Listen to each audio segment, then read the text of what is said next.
So, good afternoon po muna. Bago po lahat sa ating pong Deputy Regional Director for Administration, Police Brigadier General Ismael Yu, Yes, sir. and to our KKDAT National Spokesperson, Honorable Franz Iyang Arabia, and to our Regional KKDAT President, Mr. Romden Garcia, and to our mga masisipag and very dedicated na mga pikado ng bawat probinsya, magandang hapon po. Hello. Ngayon nakakaswak ko lang naman eh. Ayan. Actually, nag-prepare po ako ng short.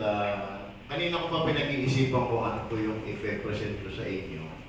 And I choose this one kasi alam naman natin po lahat yung about sa NPF Cup and about the illegal drugs and terrorism. Naimbitahan lang po. Actually, I'm the advisor for Metro Manila. And through the invitation of Regional Director, Police Brigadier General Eliseo Cruz, and ating pong very supportive at pinakamatikas, pinakabata, si General Yu, naimbitahan po ako kasama ng aming pong national spokesperson dito po sa inyong rehiyon. So, ngayon po ay tinanong po ako ni General Yu kung ano ba yung magandang mai-share natin sa ating mga pikado. So sabi ko, yung atin na lang pong KKDAT strategic plan. Papasimplihan na lamang po natin to dahil gusto ko po magbigay ng mas detalyadong informasyon yung ating pong national spokesperson. So, yan. Sige. Yan. Una-una po, para po sa akin kasi in Las Piñas, ako po ay SK technical consultant. And most of the documents ng SK, ako rin ang gumagawa. So dahil wala pang sweldo ang SK Secretary, SK Treasurer, even the members of the council, mahirap para sa kanila na gumalaw ng walang sweldo. Dito ako sir. Sige. Yung ano?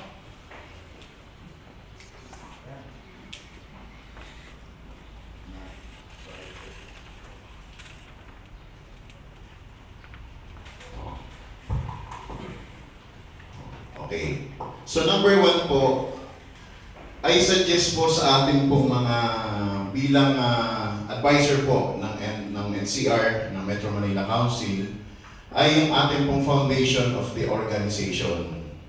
No? Foundation of the organization, kasi ganito po yan mga sir, mga ma'am. Hindi naman po lingin sa inyong kaalaman, lalo na po sa ating national spokesperson. Ang ating pong DPCR Director, Police Major General Rodel Sermonia, magpapaba sila ng memo. Kaya yung sinasabi kanina ni Regional President ng KKDAT, nararamdaman natin yan eh. Pag bumaba yung memo, kinabukasan gusto may resulta agad, di ba?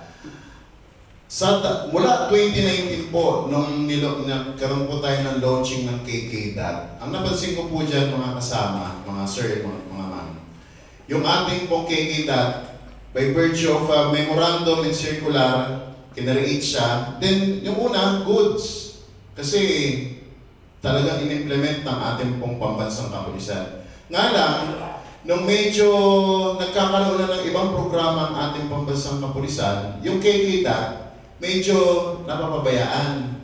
Ano po, hindi man po lahat ng rehiyon napapabayaan. May mga pagkakataon na hindi na gano'n ka-active yung nagiging programa, nagiging activity ng KKDAT. So, dito po, sa sinasabi ko pong foundation of organization, para po itong relihiyon, na hindi ko sinabing magparami ka ng membro mo, madali magparami ng membro. Pero, pagka sinabi mong foundation of the organization, para po sa akin, at yan po ang lagi ko pong sinasabi sa akin pong mga hawak, yung mga hinahawakan kong KKDAT, doktrinahan mo ng totoong mission and vision ng KKDAT. Ano ba yung KKDAT? Di ba? Yun ang itanim natin sa puso natin. At ang pinakamagandang nagiging foundation at doktrina ng KK.dot ay yung ating mga infodemics, yung ating mga KK.dot orientation. At pagka narinig niyo po na nag-talk yung ating pong national spokesperson ng KK.dot, talagang madadama natin yung talagang fundamental principle ng KK.dot. Next one eh. Next po, synchronized communication. Ito po, lalo nagiging mas mahirap sa mga probinsya, katulad po ng Calabarzon. Tulad po ng sinabi po ng ating pong regional KK.dot president, minsan madalas nagiging problema ang komunikasyon. So, I suggest po sa ating pong mga PICA2, through the help of our beloved Brigadier General Yu, with the approval of our RD, na simulan po natin na ipatawag, katulad ng sinabi ni KK.dot President, patawag natin yung mga KK.dot na yung bawat municipal, umpisa natin sa barangay, municipal level, provincial level, and regional level, at magkaroon tayo ng isang maayos, isang united, at synchronized na communication. Lalo na pagdating sa pag-iimplementa ng mga programa at aktibidades. Para sa ganoon, kasi hindi naman lahat malalakas ang KK.dot na council. Merong talagang walang pera, meron namang, di ba? Kasi kung meron tayong synchronization of communication, pinakamagandang halimbawa is Viber group or GC, na malalaman natin yung kalagayan ng ibang KK.dot council na walang kakayahan o hirap mag-implementa ng kanilang mga programa at mga aktibidad sa kanilang nasasakupan. So, I request our PICA2 na start natin na magkaroon or mag-establish ng synchronous communication sa mga KK.dot na nasasakupan po ng inyong pong mga lugar. Next po, centralized monitoring and communication system. Ito po ang isa sa mga naging mga naobserbahan ko. Kailangan magkaroon tayo ng sentralisadong monitoring and communication system. Ano ba yung tinutumbok ko po rito mga sir, mga ma'am? Ang centralized monitoring system po, yan po yung halimbawa, katulad din ng komunikasyon. May problema sa ganitong lugar. May problema sila kung paano sila mag-i-implement ng program, saan sila kukuha ng kanilang isusustain sa kanilang programa. So, minsan, pinababayaan natin, parang buto, hinagis lang natin yung buto, pinabayaan natin kung sino magpuhungan. So, dapat po dito is magkaroon tayo ng yung bawat PICA2 and one officer dito sa ating RT na talagang magko-communicate, centralisado yung pagpamonitoring ng ating mga KK.dot council time to time. Hindi po kung mayroong pressure galing sa krami, hindi po porque may pressure galing sa regional, tsaka lang tayo pupukpok sa KK.dot. So, pinakamaganda po at pinakamagiging effective para ang ating KK.dot ay hindi mamatay is yung ating centralized monitoring at saka yung time to time, real-time monitoring sa ating mga KK.dot. Dahil po ang mga kabataan ngayon, pag napansin nila na, kaya naman tayo na lang na ito, meron namang utos sa kanilang tasks. After that, after the reporting submitted to the RD, wala na, tapos na. Sana wag po ganun. Sana po gawin natin tuloy-tuloy ang pag-monitoring at pagkikipagpalitan ng talastasan sa ating mga KK.dot chapter. Next po.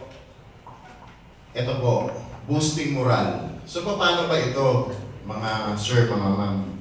Alam mo, sa Las Piñas po, ang ginawa ko po sa Las Piñas, na eh. Balik mo, dami mo nang nalaktaban.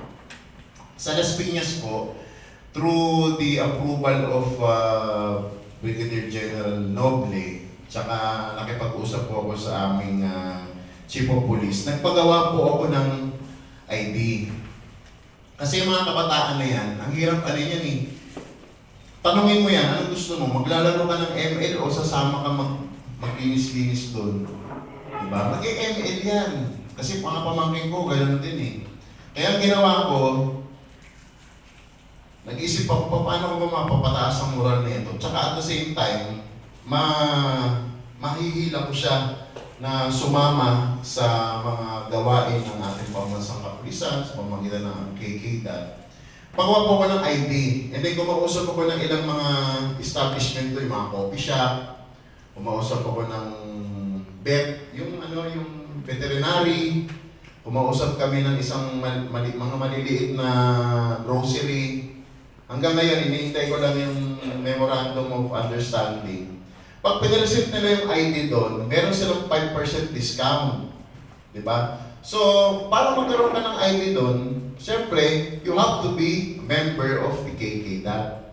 So, piling nila, pag meron sila nun, ano sila, ang tawag dito, privilege sila.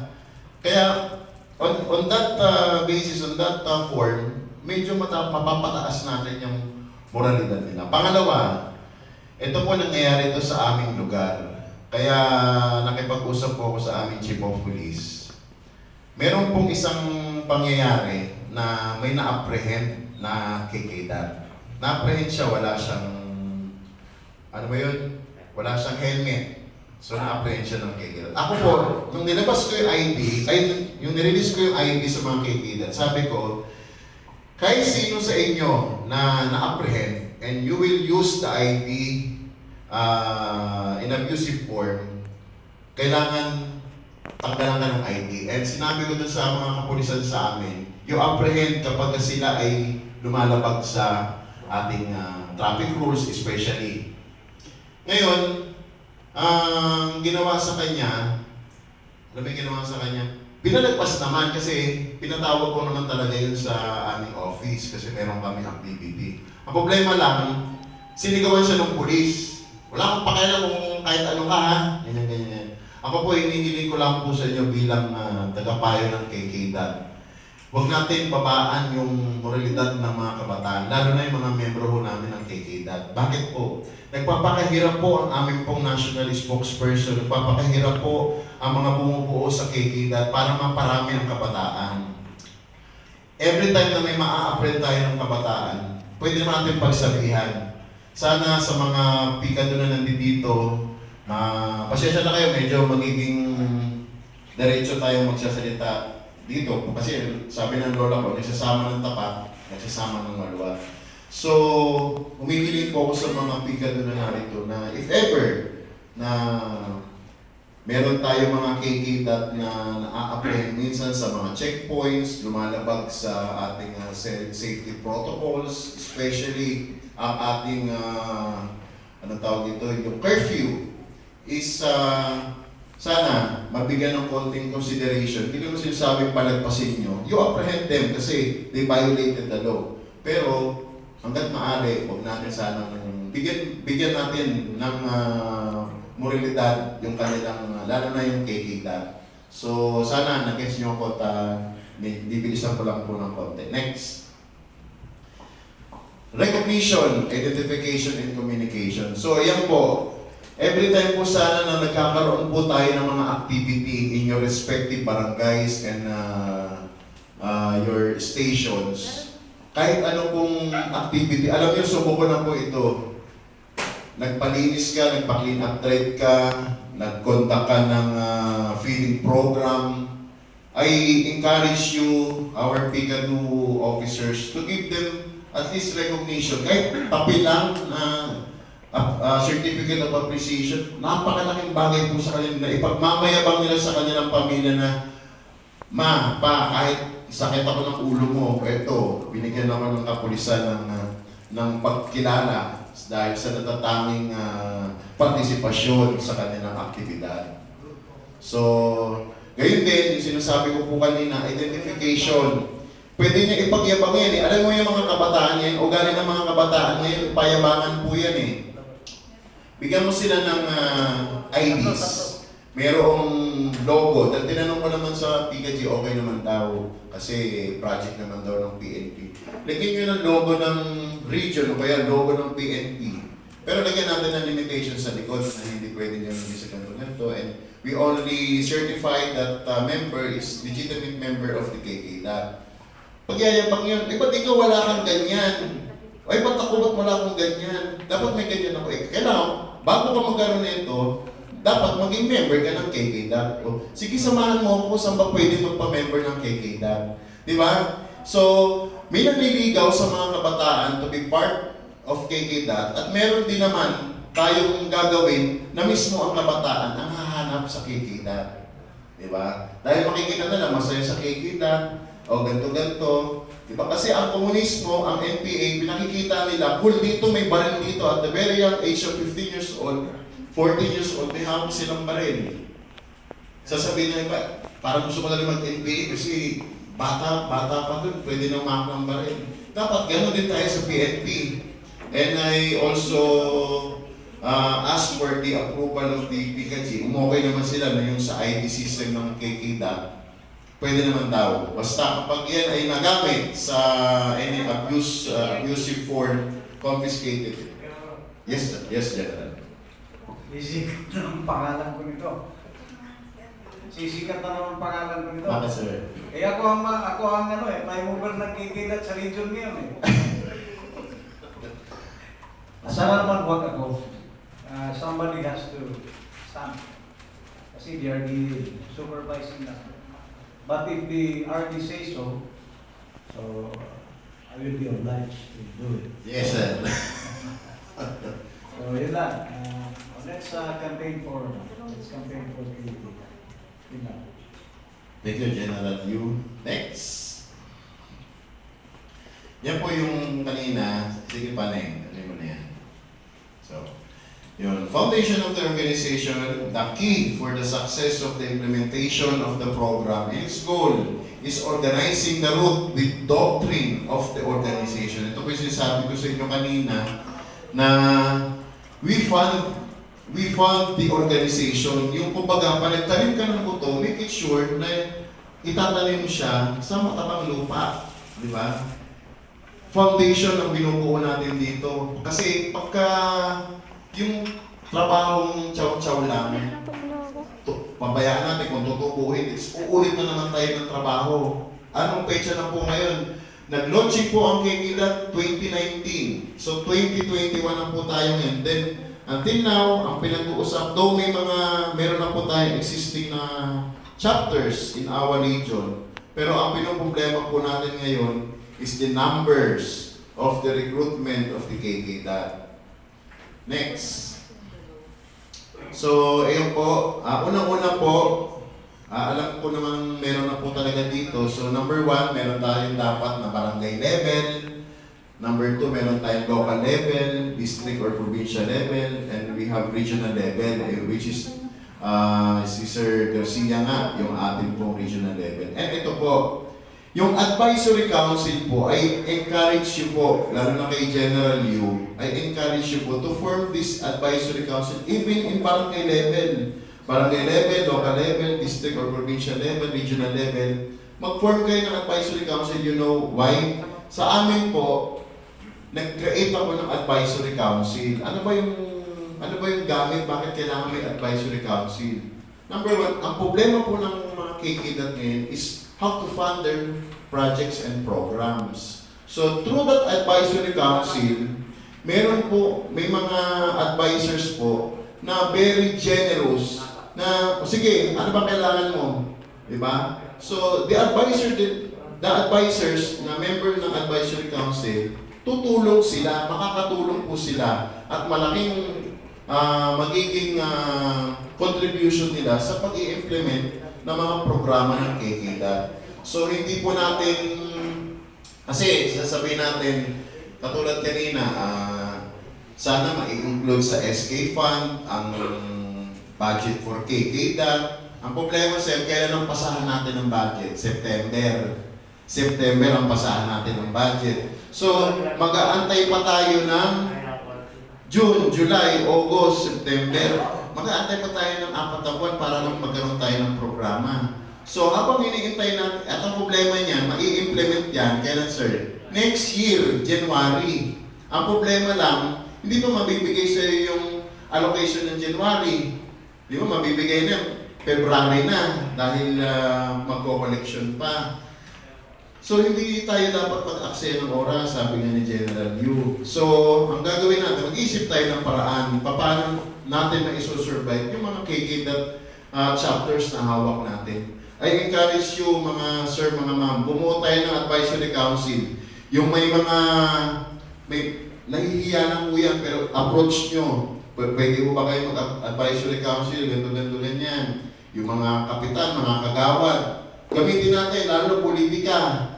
Totoo naman po talaga may ganyan. Pagka may proyekto, syempre, ilalabas mo yung pangalan ni kagawad, ilalabas mo yung pangalan ni konsihal. Magbibigay ho yan eh. Magbibigay yan. So, part pa sila ng advisory council, hindi sila pwede mag-question na namumulitika kasi they are member of the advisory councils. So, yan po yung isa sa mga ginagawa ko sa Metro Manila kung bakit kahit habang kaya pa, nakakapag-sustain kami ng proyekto dahil sa tulong ng mga advisors na nandoon sa loob ng aming advisory council. Next. Ayan, yung kanina sinabi ko, synchronized communication means united and one communication which will create and result to quick response and effective channels in project planning, designs, and implementations. So sana, pagka nabuo natin yung mga council sa ating mga respective jurisdiction, let's create a united and one communication na isa lang dapat ang nagko-communicate sa barangay level, na siya magko-communicate sa local level, na siya magko-communicate para ang informasyon walang labis, walang kulang. Pag may kailangan, isa lang ang magbibigay para isang kumpas lang tayong lahat. Next. Centralized monitoring. Sinasabi natin kanina, system where every council may communicate and receive real-time information, latest memoranda and relation of KK operation. In addition, it will time to time ensure the effectiveness and sustainability of its operation. So, magkakaroon sa pamamagitan ng isang centralized monitoring system, paano na si General yung kung paano niya bubuuin yan, siya yung mag-monitor time to time kung ano ba yung nagiging mga operation ng bawat KKDAT in every sectors or jurisdiction na inyo pong nasasakupan. Kung ano ba, kung paano ba makakatulong, bawa may gusto silang proyekto sa ganitong buwan, sa ganitong araw, how can the Centralized Monitoring Board can help for that implementation of the projects and program. Kasi napakaganda po, meron tayong centralized monitoring and communication system. Tapos, may mga project from the region and sa Krami. So, kapag meron tayong isang matibay na communication, madali natin mabababa ito sa ating hanggang sa barangay level. Kasi minsan, may nakikita akong mga memorandum from Krami na may ganitong patimpala. Tapos malalaman ng ganitong lugar, malapit na deadline. Di ba? So kung meron po tayong ganyan na centralized monitoring, makakapag-create tayo ng mas mabilis, episyente at epektibong way or daan ng komunikasyon papunta kahit sa kasulok-sulukan pa ng inyong mga nasasakupan na KKDAT. Next. Pang-apat, yung boosting moral. Giving them a sense of purpose so they have a goal to work towards and something to look forward to. Example, you can send them a course or conference to improve their leadership skills. So sana yung ating pong regional KKDAT, kung meron tayong pagkakataon, maipatawag natin yung ating mga KKDAT in every provinces dito sa Procord, and mai-set natin sila in any kind of leadership training or other related course. Tulungan natin sa mga pikado natin, tulungan natin yung mga kikidat natin na maipadala sila sa mga ganyang klaseng kurso or seminars. Kasi it could help to have additional knowledge pagdating sa pagiging leader, lalo na ng kikidat. Next po. Ayan po. Yung sa baba, yung sinasabi ko kanina. At because of pressure and deadlines and memo, you'd want to feel a sense of growth to be truly motivated, not because of pressure and deadlines and memos. Totoo po nangyayari yan. Kahit po doon sa hawak ko pong council, nangyayari po yan. Pupunta po yung aming ARCAD, pupunta yung aming DCAD. O kailangan ganito, ganito. Sasabihin naman nung, kasi bata naman nagsasabi, sports, patawarin mo pa. Totoo naman po talaga ito. Pupunta sa amin, sa office. O kailangan, may ganito kayo, may kailangan ganyan. Sabi nung aking president ng council, wala namang bigay. Wala namang ano, yan. Diba? Kasi iba na po utak ng bata ngayon, generally. Kaya, bigyan natin sila ng iparamdam natin sa kanila yung sense of growth, tsaka yung talagang iparamdam natin sa kanila yung na-motivate sila. Sa next po, recognition, identification, yung sinasabi ko po kanina, issuance of identification card na pwede nilang ipagyabang. At pag yan ay pinagyabang nila sa kapwa nila kabataan, yung mga kalaro nila, yung mga kaibigan nila, mismong magpipilit kung paano magkaroon ng ganong klaseng card or IDs. Recognizing the organization, its member, every time na nagkakaroon tayo ng activities, I encourage you to give them at least a certificate of appreciation. Isang bond paper lang naman yan, magpagawa lang tayo ng certificate. Alam mo, napakalaking bagay na po yan, kaya kayamanan na po maituturing ng mga kabataan yung certificate na yan. And appreciating efforts of everyone. Simple thank you. Thank you. Maraming salamat. Hindi yung tapos ng programa, o sige, uwi na kayo. Iparamdam natin na on the time na tayo nag-iwa-iwalay on that particular event, it is not the end, it is only the beginning of relationship of our policeman and our youth in each area ng inyong po nasasakupan. Next. Ayan, 5 steps of planning, strategic planning process. Sige. Determine your strategic position. Number 2, prioritize your objectives. Number 3, develop a strategic plan. 4, execute and manage your plan. And then renew and revise the plan. So, yan po 5 na yan actually is tuwing sasalita po yung aming national spokesperson, sample po lahat yan.